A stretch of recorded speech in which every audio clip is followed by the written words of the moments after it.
மகா மேன்மையும் அருமையான வாக்குத்தத்தங்கள் 24. அவர் என்னை புல்லுள்ள இடங்களிலே மேய்த்து அமர்ந்த தண்ணீர்கள் அண்டையில் என்னை கொண்டு போய் விடுகிறார். சங்கீதம் 23:2.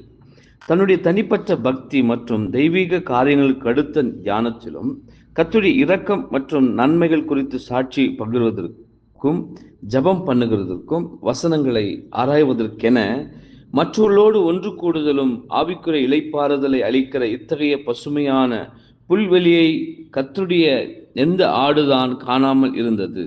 இந்த சகல வாய்ப்புகளும் ஸ்லாக்கியங்களும் மாபெரும் மேய்ப்பனால் ஆடுகளுக்கென்று அருளப்பட்ட ஏற்பாடுகளாகும். சத்தியம் மற்றும் கிருபையின் நீரோடைகள் ஜீவனுள்ளவைகளே என்றாலும் இதற்கு இணையாகவே அமர்ந்த தண்ணீர்களும் உள்ளது. இவைகள் ஆடுகளால் சுயமாக கண்டுபிடிக்கப்படுவதில்லை. இவைகளை கண்டுபிடிக்க ஆவியின் வழிநடத்துதல் அவசியமாய் உள்ளது. தற்பறையின் சத்தத்திலிருந்து மிகவும் வேறுபட்டதாய் உள்ள சத்தியத்தின் அழுத்தம் கொண்டுள்ள அவருடைய சத்தத்தை நாம் பகுத்தறிந்து வேற்றுமை காணக்கடவும். அந்நியர்களை உண்மையான ஆடுகள் பின்தொடர்வதில்லை.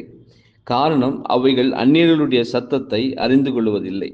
இவைகள் அதன் பண வட்டத்தையோ அல்லது அதன் உலக ரீதியான இலட்சணங்களின் வட்டத்தையோ அல்லது அதன் சமயக்குறிமாரின் துணியையோ அல்லது தெய்வீக கருத்து மற்றும் முறைமைகளுக்கு எதிர்மறையான அதன் ஆவியோ விரும்புவதில்லை என்பதே.